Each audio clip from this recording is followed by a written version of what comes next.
Hey YouTube, Darren Crouch from Gearbox Marine. So today we've been called out to Windsor Marina. A gentleman owns a craft down here. Look down at the yard here. It's a very nice day. A fabulous yard. Absolutely glorious day. So of course we've been into reception. Right thing to do, pop in, say hello, sign in, offer your insurance, anything else they want to have. Left them business card in case you need to get hold of me. The owner there says we're good to go. So we've got unloaded. All it is today is an engine inspection. We'll probably start the engine up, observe it all, check everything's okay. If there's anything obvious, then obviously report back to the customer. But once I get back home, I'll write a report with some pictures and some images. And of course we've got the YouTube so you can watch and see what we did today. But let's wander around and try and find this boat now, because I've been told it's on berth I.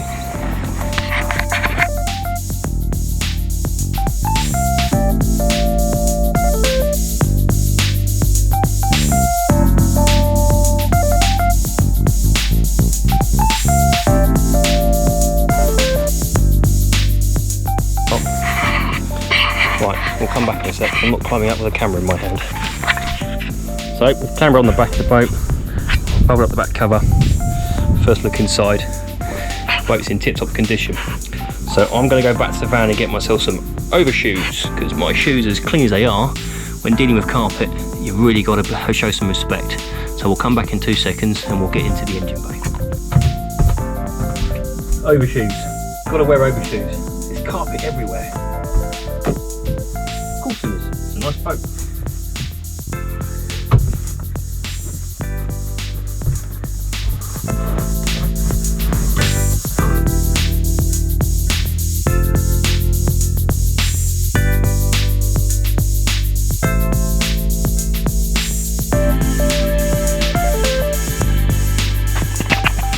So here we see a classic BMC 1.8. These engines have been around a fair while. First look at this one. I mean, truth be told, the gentleman and I have had a chat about this engine prior to my visit, so I was well aware what's in here, but I bet you weren't expecting it. So, just a quick look over the top. Looks like we've got a PRM, I reckon that's a Delta 20. I can't tell without looking at the box, but I reckon it probably is. Just look at the length of that shaft. All the way down there in the dark. We'll get a light down there in a bit. We'll have a clamber down and have a wander and make sure everything's looking good. Yeah, general look over the actual unit itself. This is a twin alternator arrangement. So, raw water pump, which means it's raw water cooled. So this unit here is your heat exchanger. So you've got the raw water coming in this side, runs straight through the manifold and out the back and mixed with the exhaust. So inside this rubber cap, or end cap as we call them, there's a tube stack. It runs the length of the manifold. The idea being is that this creates a gasket between the raw water system and a closed cooling system. The idea is that it's water to water transfer. So provided the raw water pump is pumping raw water from the river, which you see is the seacock down here, which has been left on. That will allow coolant to run through constantly. It also creates a wet exhaust. So you'll see down on the right here, there's the wet exhaust hose, which is clamped in. So that mixes the exhaust gases and the raw water cooling. Now, typically, here's your thermostat housing, and the engine will operate like most engines. The engine will get up to temperature. There's a mechanical thermostat inside here, and this will regulate the temperature of the engine. The mechanism inside there gets hot. Generally, they're set to about 72, 82, depending on whether you've got chlorifier or not. This appears to have a chlorifier tank, which is for hot water, which you can see just below on the right here. I'm actually looking from the bow towards the stern, so technically everything's reversed in terms of its positioning, but for intents purposes, because we're looking at the front of the engine, we'll carry on talking the way I have been so far. So just generally looking over it from my eyes, I can see the engine's in fairly clean condition. I'm not sure when it was installed exactly, but there's a number of things we've really got to check on this. The engine mounts being tight. We want to check all the belts are good. I have been asked to service this, and I believe I have this stuff in the van to do that, so we'll carry out an engine service on this as well. But we'll be filming myself whilst we're doing it, but I'll give you a quick talk over. Just in case anyone's not aware of how to tell a 1.5 from a 1.8 BMC, which is very common and typical. very quick way of working out, the 1.5 BMC has an injection pump which is situated on the side of the block. Now you probably see a filter down below there, which is the black filter, and that's actually on the block. Now 1.5 has the injection pump there, and the oil filter is actually further forward towards the front of the engine. Then the ejection pump on the 1.8 is actually down the side here, and it's connected to a plate on the front of the engine and chain driven on a gear, whereas the 1.5 is driven straight off the camshaft, so some slight differences there. Interesting to note that the 1.8 injection pump has a torsion bar inside which fits into the drive spline, and the idea of that compared to 1.5, which doesn't have that, is the torsion bar will take out any play or backlash between the master drive gear and the pump itself, and that will prevent any sort of slop in the operating. It just helps make it a much smoother machine. So yeah, BMCs. Right, let's actually get in there and do some actual. Right, so we've made a bit more room, cleared the carpet back, unrolled my spanners, gives me access to the tooling that I need to do kind of basic checks. Let's have a look at it. The access isn't too bad anymore actually. Clearly a well managed boat.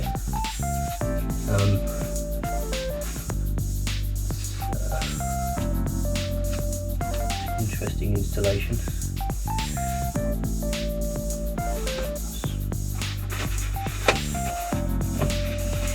Check the oil level. Okay, it's definitely oil in it. Give it a proper check. When you're dipping dipstick and you wipe it with a piece of paper cloth, don't let any paper get caught on the notches. You're delivering contamination to the engine, which could cause problems. So, engine's on full. So there's 2 marks on this dipstick. I wipe it clean, so you can probably make out the 2 marks. Top mark, the oil's right on the top mark, so it's clearly been topped up, or it's been done not that long ago. Or this is the most healthy BMC I've seen in a while. It's a good start.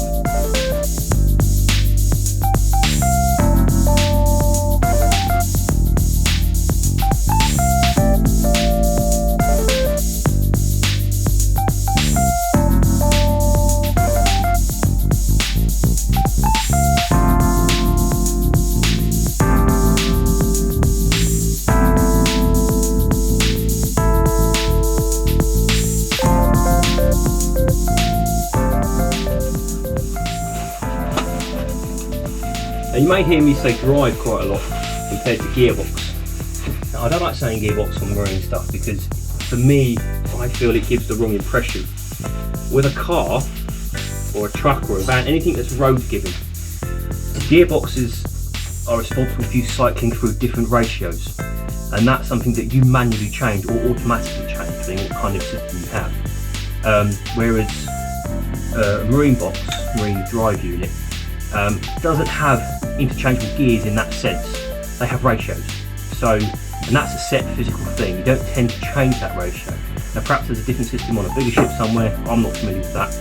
What I'm familiar with is the commonality of what we see on small craft like this. So basically you would decide based on the hull, the capacity, the type of hull you have, with displacement, whether it's going to skim across the top, or all these things come into the equation. The power of the engine, the rotations of the engine per minute, the propeller size, all this sort of stuff is important to get correct, and you would create a system from engine through to drive, through to shaft, through to propeller that delivers water, and then that would create the right amount of thrust. If you overprop something, you can strain the drive and the engine, overheat it quite badly. It's similar if you undersize it, you over-labour the engine. So it's a fine balance to get correct, but you're not actually changing gears. You're changing direction by all means, so either ahead or astern, so backwards and forwards, but there's no changing the gear in itself. So I don't like to say gearbox, I think that gives the wrong impression. Yes, there are gears in it, but you're not changing those gears, you're not cycling through those gears. There's a comical story of someone putting in a car gearbox on a boat. That's quite amusing. Problem is with that is you need the box to stop moving in order for reverse to be selectable, and if you don't, it just crunches through the gear because the shaft's rotating inside, so it doesn't really work. You have a brake on it, of course. Anyway, I digress. Let's get the gearbox drive unit on level check.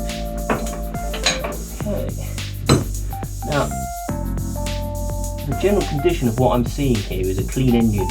So I'm suspecting this was installed within a reasonable time frame. I don't know, maybe a year or two, I don't know. But it looks to me like it was cleaned at some point.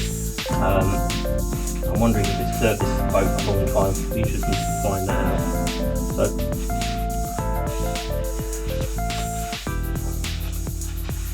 commonly PRM or PRM newage commentary, the filler cap for the oil is all doubled up as a dipstick, and you have a shaft going down the end, and you've got 2 notches cut out. The manual says put the dipstick in all the way down, screw it down, pull it back out to get the correct pull, so that's what we're going to do. Commonly these hydraulic boxes, they're not a hydraulic system as you would get in, say, an excavator unit, which is hydraulic ram unit. It uses the oil pressure, which is a fluid, so therefore it's hydraulically activated to create clamping force on the clutch plates to give you a head or a stern. Again, I may do a video on a separate video to explain how that works. So these actually use engine oil, so they use hydraulic oil, which is different. Commonly it's the same as the engine. This engine 2050, 2020, 2050 is very easy to get hold of. 1540 and 1040. Now personally, I like 2050 in these engines. I think that's what they want to use. The book does say 30/30 as well, but again, I think 2050 is right for these. I have a preference though. So that's ever so slightly overfilled, only slightly. The smell suggests it's okay, but I think that could benefit from a change. It's starting to have a little bit of an acrid smell, but so far so good.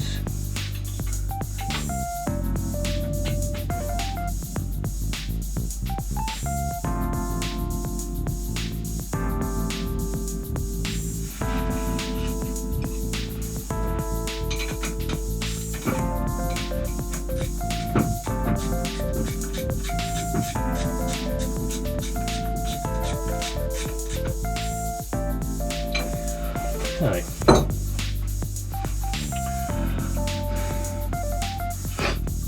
Pipe work, hosings all look good, fuel lines look healthy. This is a fuel delivery line, and there's a bit of fluid there. What's that from? A bit moist. What's that from?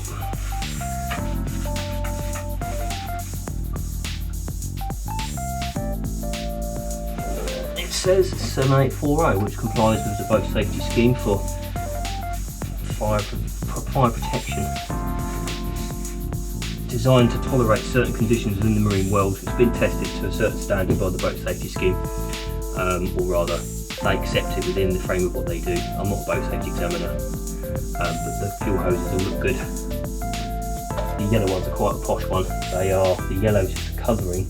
There's a braided stainless steel armour inside that, and below that inside is the main core of the rubber, basically, with the ends which allow for compression fitting. So fuel lines look to be in good condition so far.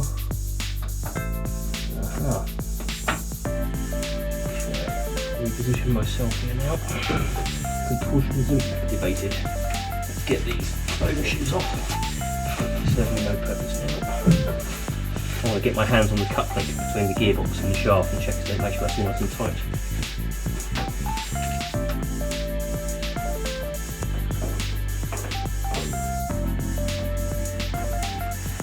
Okay. Couple of spanners, stick it on the bolts. Just check that everything's nice and tight, there's no looseness. Not putting any extreme force, I just want to feel if they are loose or not.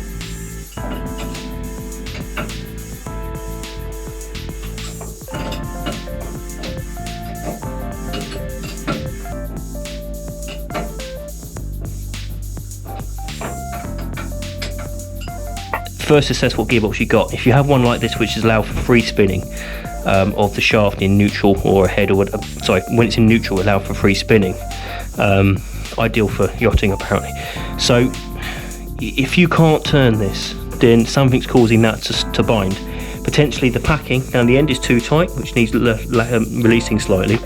Alternatively, what you might find is that the alignment's off and the engine's leaning on the shaft, leaning on the bearing. So if you go back to the video I did of the fundamentals on the stern gear, it'll help explain why that's really bad. You'll get a premature wear down the bearing that will start to create an oval, which then creates excessive water ingress past the seal. So Little things like that go a long way. The panel, engine's running still. We've got excellent oil pressure, which is, as I said before, is 60 psi. It's quite common on a 1.5 and a 1.8 BMC. I'm assuming it's a Thornycroft marinisation. I can't see Thornycroft on the engine itself, but we could assume that's probably related. It may be someone had a panel from one of these, but you know, it's fine. Volts on the voltmeter look good. Looking at square on, we're just below 14, which is fine. Temperature is, according to this, looking like about 60 degrees to me. I've got some really cool gadgets. We're going to test the temperature in a minute. My hand, just feel. I'll use my digital thermometer first. Being very careful not to get near the belts. Just feeling the closed circuit cooling system. We're barely warm yet. We're barely warm. If the gauge doesn't go by, then we're at 60, but it doesn't feel like it to me. Right.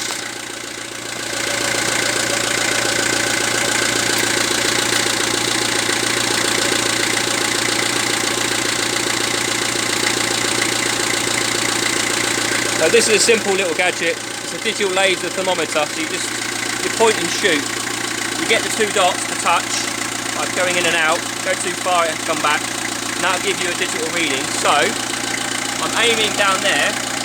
That is the sender for the gauge on the dashboard. You probably can't see that. We're at 55 according to this. Now interestingly, my leg is leaning against this hose here, and I can feel the heat coming from that. This is running the chlorifier tank, the hot water tank, and that's the offshoot from the engine. So, let's have a look here. So 50, try and get the, there we go, 58, nearly 60. So, based on this circulation here, and the gauge up there, and this, I would say the engine is working at a reliable temperature range so far. I'm going to guesstimate that the thermostat's at 72 degrees and not 82 because it's got a chlorifier. It may be the wrong one in there, but I've got a feeling it's probably the correct one, but we're going to find out in a minute. But to make things really cool, we'll get out the big guns. Been asked to report on this, so when I do reports I like to really go into detail. Once this gets hot enough, we'll get out the thermal imaging camera and I'll take some pictures for the guy. This is a cool bit of gadgetry. It shows us what's actually doing, what's happening with the cooling system. So, for example, let's crank it on. It takes a second or two to turn on.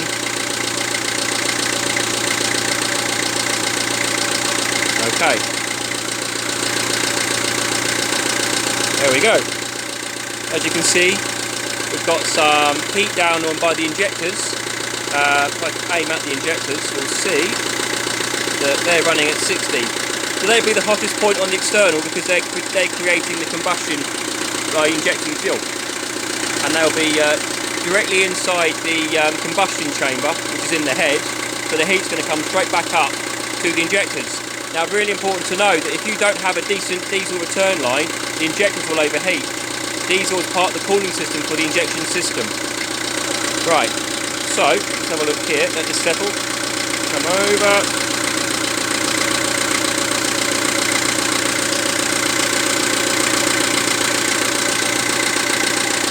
Right, I'm actually going to run out of phone battery now, so unfortunately I won't be able to get a great deal of video now, but we'll get some pictures. You can just about make out the temperature increasing on the exhaust manifold, which is also a wet exhaust manifold. Quickly before my phone dies, there's the alternator. That's the primary alternator, and that's developing some heat from the charging. That's getting nice and warm. And then the secondary alternator, which is down the back here, try and get that. And that's getting warm as well. So far, just to zoom out, generally the engine is doing what it's supposed to be doing so far. Looking good. Okay. So that's a good sign, that's the exhaust pipe. Water's coming out of the exhaust, means the raw water system's circulating, which is a good start.